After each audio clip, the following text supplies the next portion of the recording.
ഇന്നത്തെ topic exercise physiology. ഇപ്പോൾ exercise basically രണ്ട് ടൈപ്പാണ്, ഐസോട്ടോണിക്കും ഐസോമെട്രിക്കും. അപ്പോൾ ഐസോട്ടോണിക് നമുക്ക് പേരുന്ന് മനസ്സിലാവാം, ടെൻഷൻ സെയിം ആണ്. ടെൻഷൻ സെയിം ആകുമ്പോൾ ലെങ്ത് ഡിഫറൻസ് വരും. ലെങ്ത് ഡിഫറൻസ് ആയ കാരണം വർക്ക് ചെയ്യുന്നുണ്ട്. ഐസോമെട്രിക്കിൽ പക്ഷേ സെയിം ലെങ്ത് ആണ്. അപ്പോൾ ലെങ്ത് സെയിം ആയ കാരണം വർക്കൊന്നും ചെയ്യണില്ല. പിന്നെ എക്സസൈസിന് 3 ഗ്രേഡിങ് ഉണ്ട്. മൈൽഡ് എക്സസൈസിലാണെങ്കിൽ ഹാർട്ട് റേറ്റ് 25% കൂടുള്ളൂ. പിന്നെ OT കൺസംഷൻ അതുപോലെ 0.5 ലിറ്റേഴ്സ് ഉള്ളൂ. ഈ വാല്യൂസ് ഒക്കെ ജസ്റ്റ് ഒന്ന് വായിച്ചു പോവുക. വൈവേയിൽ ഇത് ചോദിക്കാൻ ചാൻസ് കുറവാണ്. പിന്നെ എക്സസൈസിൽ കാർഡിയോവാസ്കുലറും റെസ്പിറേറ്ററി അഡ്ജസ്റ്റ്മെൻറ്റ്സും ഉണ്ട്. അപ്പോൾ ആദ്യം കാർഡിയോവാസ്കുലർ അഡ്ജസ്റ്റ്മെൻറ്റ്സ് നോക്കുമ്പോൾ ഐസോട്ടോണിക് എക്സസൈസിലാണ് നമ്മൾ ഫോക്കസ് ചെയ്യണേ. അപ്പോൾ ഇത് ഐസോട്ടോണിക് എക്സസൈസിൽ മെയിൻലി മസിൽസിലോട്ടുള്ള ബ്ലഡ് ഫ്ലോ കൂട്ടണം. അപ്പോൾ ബ്ലഡ് ഫ്ലോ കൂട്ടണമെങ്കിൽ ഹാർട്ട് റേറ്റ് കൂട്ടണം, സ്ട്രോക്ക് വോളിയം കൂട്ടണം. അങ്ങനെയാണെങ്കിൽ ബ്ലഡ് ഫ്ലോ കൂട്ടാൻ പറ്റുള്ളൂ. അപ്പോൾ 5 മെക്കാനിസംസ് ഉണ്ട് ബ്ലഡ് ഫ്ലോ കൂട്ടാൻ. First sympathetic stimulation.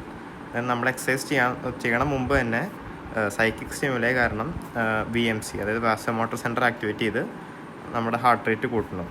ഈ ആക്ടിവേഷൻ ഹൈപ്പോതലാമസും ലിംബിക് സിസ്റ്റം വരെ. അതായത് നമ്മൾ ജോഗ് ചെയ്യാൻ പോകണ മുമ്പ് അതിന് മുമ്പ് തന്നെ നമ്മുടെ ഹാർട്ട് റേറ്റ് കൂടും. അതാണ് ഈ മെക്കാനിസം. പിന്നെ BP കൂട്ടാൻ നമ്മൾ പറഞ്ഞു കാർഡിയക് ഔട്ട്പുട്ട് കൂടുന്നുണ്ട്, കാരണം ഹാർട്ട് റേറ്റും സ്ട്രോക്ക് വോളിയം കൂടുന്നുണ്ട്. അപ്പോൾ കാർഡിയക് ഔട്ട്പുട്ട് കൂടുന്ന കാരണം സിസ്റ്റോളിക് BP കൂടും. പിന്നെ ഡയസ്റ്റോളിക് BP നമുക്കറിയാം പെരിഫറൽ ഡിസ്റ്റൻസിനെ ഡിപ്പെൻഡ് ചെയ്യണം. അപ്പോൾ നമ്മൾ മസിൽസിലോട്ടുള്ള വെസൽസിൽ വാസോ ഡയലേഷൻ ഉണ്ടാവും, കാരണം അവിടെ ബ്ലഡ് ഫ്ലോ കൂട്ടണം. അത് കാരണം ബാക്കിയുള്ള സ്ഥലത്ത് വാസോ കൺസ്ട്രക്ഷൻ. അപ്പോൾ ഈ മസിൽസിലോട്ടുള്ള വെസൽസിൽ വാസോ ഡയലേഷൻ, ബാക്കിയുള്ള വെസൽസിൽ വാസോ കൺസ്ട്രക്ഷൻ ബാലൻസ് ചെയ്യുന്നുണ്ട്. അതുകാരണം തന്നെ ഡയസ്റ്റോളിക് BPക്ക് നോ ചേഞ്ച് ആണ്. പക്ഷേ കാർഡിയക് ഔട്ട്പുട്ട് കൂടുന്ന കാരണം സിസ്റ്റോളിക് BP കൂടുന്നുണ്ട്. പിന്നെ മൂന്നാമത്തെ മെക്കാനിസമാണ് ഹാർട്ട് റേറ്റ് കൂട്ടുക, അതായത് ടാക്കികാർഡിയ. അതിനുള്ള ഫസ്റ്റ് നമ്മൾ പറഞ്ഞു സിമ്പത്തറ്റിക് സ്റ്റിമുലേഷൻ വഴി. അതല്ലാണ്ട് വേറെ റിഫ്ലെക്സസ് വഴി, മെയിനായിട്ട് ബെയിൻ ബ്രെഡ്ത്ത് റിഫ്ലെക്സ് വഴി. ബെയിൻ ബ്രെഡ്ത്ത് റിഫ്ലെക്സിൽ വീനസ് റിട്ടേൺ കൂടുമ്പോൾ ഏട്രിയയിലെ സ്ട്രെച്ച് റിസെപ്റ്റേഴ്സ് ആക്ടിവേറ്റ് ആവും. ഇത് കാരണം തന്നെ റെസ്പിറേറ്ററി സെൻറ്റർ കാർഡിയോ ഇൻഹിബിറ്ററി സെൻറ്ററിനെ ഇൻഹിബിറ്റ് ചെയ്യും.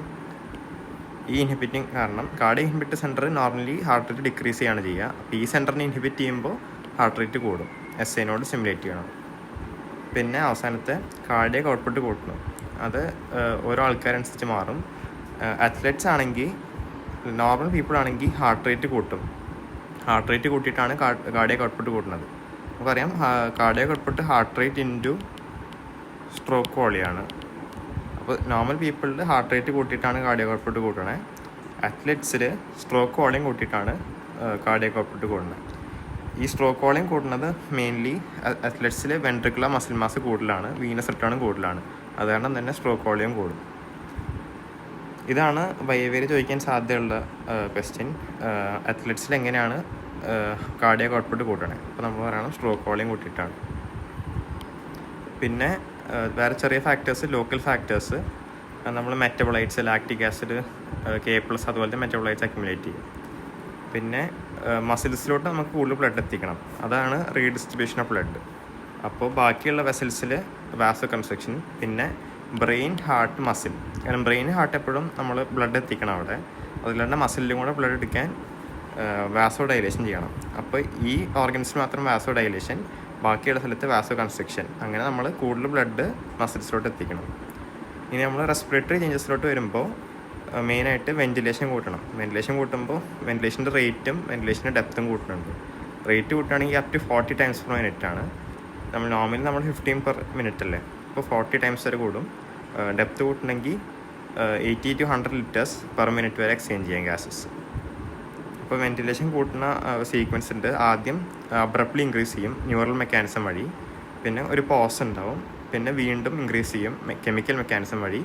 അവസാനം ഒരു steady state of depth and rate of ventilation നടക്കും. പിന്നെ വെന്റിലേഷൻ എക്സസൈസിൻ്റെ ഇൻറ്റൻസിറ്റി കൂടുമ്പോൾ വെന്റിലേഷനും കൂടും. നമ്മൾ കൂടുതൽ ഇൻറ്റൻസിറ്റി എക്സസൈസ് ചെയ്യുമ്പോൾ വെന്റിലേഷൻ്റെ റേറ്റും ഡെപ്തും കൂടും. പിന്നെ സെക്കൻഡ്, ഡിഫ്യൂഷൻ്റെ മാറ്റങ്ങൾ. നമ്മൾ പറഞ്ഞു എക്സസൈസിൽ കാർഡിയക് ഔട്ട്പുട്ട് കൂടുന്നു. കാർഡിയക് ഔട്ട്പുട്ട് കൂടുന്ന കാരണം പൾമണറി ബ്ലഡ് ഫ്ലോയും, പിന്നെ കാപ്പിലറീസ്, പുതിയ കാപ്പിലറീസ് കൂടെ ബ്ലഡ് ഫ്ലോ ചെയ്യും. പിന്നെ ആർട്ടീരിയോൾസിൽ കൂടെ ആർട്ടീരിയോൾസിൻ്റെ സ്വിങ്ക്ടർ ഡൈലേറ്റ് ചെയ്തിട്ട് അവിടെ കൂടെ ബ്ലഡും പോകും. അപ്പോൾ കൂടുതൽ ബ്ലഡ് ഫ്ലോ ഉള്ള കാരണം ഈ ആൽവിയോളർ മെംബ്രെയിനൊക്കെ സ്ട്രെച്ച് ആവും. നമ്മൾ പറഞ്ഞു പൾമണറി ബ്ലഡ് ഫ്ലോ കൂടുന്നുണ്ട്, അത് കാരണം ആൽവിയോളായിട്ടുള്ള ബ്ലഡ് ഫ്ലോ കൂടിയിട്ട് ആൽവിയോളൈ മെംബ്രെയിൻ സ്ട്രെച്ച് ആവും, റെസ്പിറേറ്ററി മെംബ്രെയിൻ സ്ട്രെച്ച് ആവും. സ്ട്രെച്ച് ആവുന്ന കാരണം തന്നെ സർഫസ് ഏരിയ കൂടും. സർഫസ് ഏരിയ കൂടുന്ന കാരണം മോർ ഡിഫ്യൂഷൻ ഉണ്ടാവും. പിന്നെ മെറ്റബോളിക് ചേഞ്ചസ്, എക്സസൈസിൽ നമ്മൾ കൂടുതൽ ഓക്സിജൻ ആവശ്യമുണ്ട്, അത് കാരണം തന്നെ O2 കർവ് റൈറ്റിലോട്ട് ഷിഫ്റ്റ് ചെയ്ത് കൂടുതൽ ഓക്സിജൻ ഡിസോസിയേഷൻ ആണ്. അപ്പോൾ ഹീമോഗ്ലോബിൻ നിന്ന് ഓക്സിജൻ ഹീമോഗ്ലോബിൻ ഡിസോസിയേറ്റ് ചെയ്തിട്ട് എയറോബിക് റെസ്പിറേഷൻ ഉപയോഗിക്കും. അപ്പോൾ എയറോബിക് റെസ്പിറേഷനിൽ CO2 H2 ഉണ്ടാവും, അനേറോബിക്കിൽ ലാക്റ്റിക് ആസിഡ് ഉണ്ടാവും. പിന്നെ നമ്മൾ മെറ്റബോളിക് ചേഞ്ചസിൽ ബേസിൽ മെറ്റബോളിക് റേറ്റ് 10 ടൈംസ് ഇൻക്രീസ് ചെയ്യും. പിന്നെ VO2 മാക്സ്, ഇതും വൈവേരി ചോദിക്കേണ്ട സാധ്യതയുള്ള ക്വസ്റ്റ്യനാണ്. VO2 മാക്സ് അതായത് rate of O2 usage under normal അല്ലെങ്കിൽ maximal aerobic metabolism. Normal value 35 to 40 ml per minute per kilogram ആണ്. അത് എന്ന് പറഞ്ഞാൽ കാർഡിയാക് ഔട്ട്പുട്ടിൻ്റെയും O2 എക്സ്ട്രാക്ഷൻ്റെയും പ്രൊഡക്റ്റാണ്. ഇത് വെച്ച് ഇതൊക്കെ അത്ലറ്റ്സിൽ കൂടുതലാവും. അപ്പോൾ ഇത് കാർഡിയോ റെസ്പിറേറ്ററിയുടെയും മസ്കുലർ സിസ്റ്റത്തിൻ്റെ ഒരു ഇൻഡെക്സ് ആണ്. അപ്പോൾ എക്സസൈസിൽ അതെങ്ങനെ അഡ്ജസ്റ്റ് ചെയ്യണോ എന്നൊക്കെ മെഷർ ചെയ്യാനുള്ളൊരു ഇൻഡെക്സാണ് VO2 മാക്സ് വെച്ചിട്ട്. അപ്പോൾ VO2 മാക്സ് കൂടുമ്പോൾ ഈ സിസ്റ്റത്തിൻ്റെ എബിലിറ്റിയും കൂടുതലാണെന്നാണ് അർത്ഥം. പിന്നെ ഫൈനലി നമ്മൾ പറഞ്ഞു ഐസോട്ടോണിക്കും ഐസോമെട്രിക് എക്സസൈസും ഉണ്ട്. അപ്പോൾ ഈ രണ്ട് എക്സസൈസിൽ മെയിനായിട്ടുള്ള ഡിഫറൻസ് നമ്മൾ ഡയസ്റ്റോളിക് BPയിലുള്ള ഡിഫറൻസാണ്. രണ്ടിലും ഹാർട്ട് റേറ്റ് കൂടും, രണ്ടിലും സ്ട്രോക്ക് വോളിയം കൂടും. പക്ഷേ ഐസോട്ടോണിക്കിൽ പെരിഫറൽ റെസിസ്റ്റൻസ് കുറയും, ഐസോമെട്രിക്കിൽ പെരിഫറൽ റെസിസ്റ്റൻസ് കൂടും. നമ്മൾക്കറിയാം ഡയസ്റ്റോളിക് BP എന്ന് വെച്ചാൽ പെരിഫറൽ റെസിസ്റ്റൻസ് ആണ് ഡിപ്പെൻഡ് ചെയ്യണം. അപ്പോൾ പെരിഫറൽ റെസിസ്റ്റൻസ് കുറയുമ്പോൾ ഡയസ്റ്റോളിക് BP കുറയും. ഈ കേസിൽ പക്ഷേ പെരിഫറൽ റെസിസ്റ്റൻസ് കൂടുന്നുണ്ട്, അത് കാരണം തന്നെ ഡയസ്റ്റോളിക് BP കൂടും. ഡയസ്റ്റോളിക് BP കൂടുമ്പോൾ ഹാർട്ടിന് അത് നല്ലതല്ല, കാരണം ഹാർട്ടിന് കൂടുതൽ ലോഡ് എടുക്കേണ്ടി വരും. അത് കാരണം തന്നെ ഹാർട്ട് പേഷ്യൻസിൽ ഐസോമെട്രിക് പാടില്ല എന്ന് പറയാം. ഹാർട്ട് പേഷ്യൻസിന് ഐസോട്ടോണിക് ആണ് റെക്കമെൻഡ് ചെയ്യുന്നത്. പിന്നെ നമ്മൾ എൻവയൺമെൻറ്റൽ ഫാക്ടേഴ്സിലോട്ട് വരുമ്പോൾ ടെമ്പറേച്ചർ, ഹ്യൂമിഡിറ്റി അത് കൂടുമ്പോൾ ഫിസിക്കൽ പെർഫോമൻസ് കൂടും. ചൂട് കൂടുമ്പോൾ നമ്മൾ എക്സസൈസിൻ്റെ ഇൻറ്റൻസിറ്റിയും കുറയില്ലേ.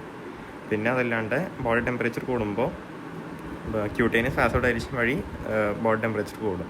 അത് പ്രിവെൻറ്റ് ചെയ്യാനാണ് സ്വെറ്റ് ചെയ്യണേ. അപ്പോൾ ട്രെയിനിങ് വെച്ചിട്ട് നമുക്ക് ടെമ്പറേച്ചർ ത്രഷോൾഡ് കുറയ്ക്കാം സ്വെറ്റിങ്ങിനുള്ള. അപ്പോൾ വേഗം സ്വെറ്റ് ചെയ്ത് ടെമ്പറേച്ചർ കുറയ്ക്കാം. അപ്പോൾ മെയിനായിട്ട് ഇതൊന്ന് വൈവ ചോദിക്കാൻ പറ്റണത് നമ്മൾ പറഞ്ഞു കാർഡിയാക് ഔട്ട്പുട്ട് എങ്ങനെയാണ് ഇൻക്രീസ് ചെയ്യണമെന്ന്. അപ്പോൾ അത്ലറ്റ്സിൽ അത് സ്ട്രോക്ക് വോളിയം ഇൻക്രീസ് ചെയ്തിട്ടാണ്, നോർമൽ പീപ്പിളിൽ അത് ഹാർട്ട് റേറ്റ് ഇൻക്രീസ് ചെയ്തിട്ടാണ്. പിന്നെ ചോദിക്കാൻ പറ്റുന്നത് VO2 മാക്സ് അതിൻ്റെ ഡെഫിനിഷൻ, അതിൻ്റെ നോർമൽ വാല്യൂ ഒക്കെ ചോദിക്കാം. പിന്നെ ഏത് ടൈപ്പ് എക്സസൈസാണ് കാർഡിയോ വാസ്കുലർ പേഷ്യൻസിന് റെക്കമെൻഡ് ചെയ്യുക നമ്മൾ പറയണം ഐസോട്ടോണിക് എക്സസൈസ്. ഇത്രയൊക്കെ ഓർത്ത് വെച്ചാൽ മതി. Thank you.